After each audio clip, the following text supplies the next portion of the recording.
देश में व्यापम घोटाले से लेकर नीट घोटाले तक लगभग 41 स्थानों पर राज्य व केंद्र सरकारों में शासकीय भर्ती के विषय पर जब भी इम्तिहान हुए हैं उनमें पेपर लीक की शिकायतें आई हैं।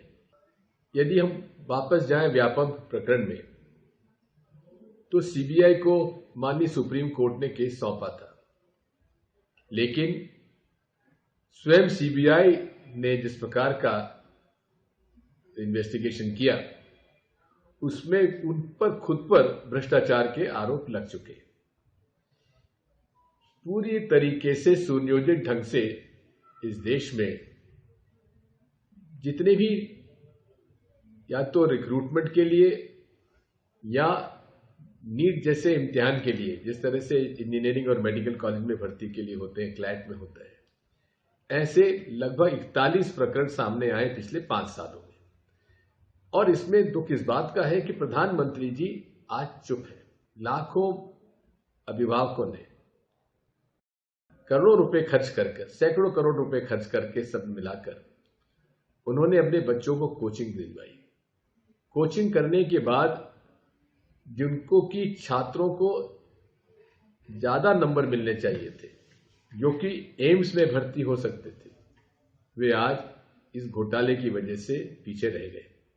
यहां तक बताया जाता है कि एक छात्र जिसको कि 720 नंबर नीट में आए हैं, वो हायर सेकेंडरी के इम्तिहान में फेल हुआ है।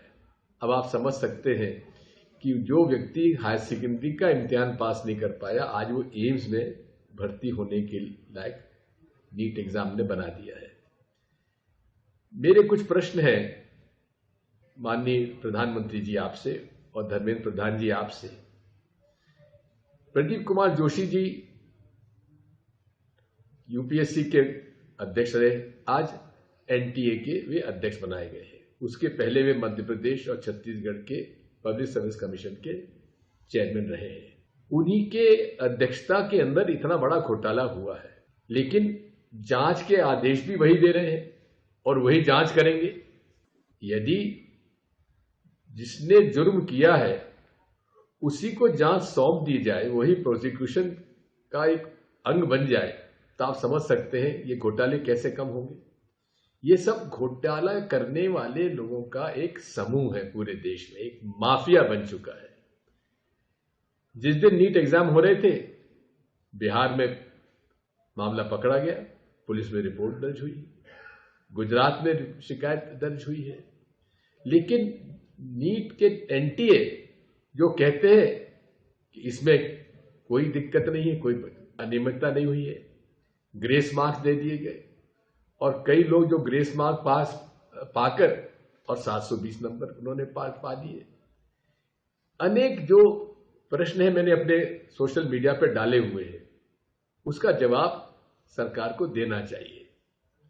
मैं तो कहूंगा कि माननीय प्रधानमंत्री जी, यदि आप वाकई में इस देश में निष्पक्ष भर्ती अभियान चलाएंगे सरकारी नौकरियों में, तो आपको तत्काल जितने भी डायरेक्टर्स हैं और जो चेयरमैन हैं एनटीए के, उनको तत्काल वहां से हटाइए और उनके खिलाफ कार्रवाई करिए। मैं ये भी मांग करता हूं कि टेक्निकल फॉरेंसिक जांच पूरी इसके इम्तिहान की होना आवश्यक है, जिससे कि दूध का दूध पानी का पानी हो जाए।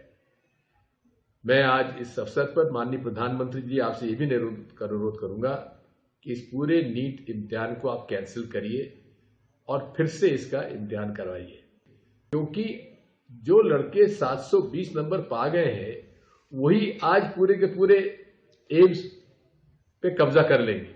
आप समझ सकते हैं कि एम्स जो हमारी एक प्रीमियर इंस्टीट्यूशन है देश की और अंतर्राष्ट्रीय क्षेत्र में उसका नाम है, उसको भी आप लोग ऐसे लोगों से अगर भर्ती कराएंगे तो हालत क्या हो सकती है आप समझ सकते हैं। इसलिए साथियों, हम सबको इस घपले के खिलाफ आवाज उठाना चाहिए और इस घपले के खिलाफ आप न केवल आवाज उठाएं, लेकिन जन जन में जाकर इसको हमें एक्सपोज करने की आवश्यकता है, इसे उजागर करने की आवश्यकता है। और हमारी सहानुभूति पूरी उन सब हमारे अभिभावकों के साथ है, उनके माता पिताओं के साथ है, जो बच्चे कोचिंग 2-3 साल से कोचिंग करने के बाद भी इस घोटाले में फंस गए और वे आज नीट एग्जाम क्लियर नहीं कर पाए। बहुत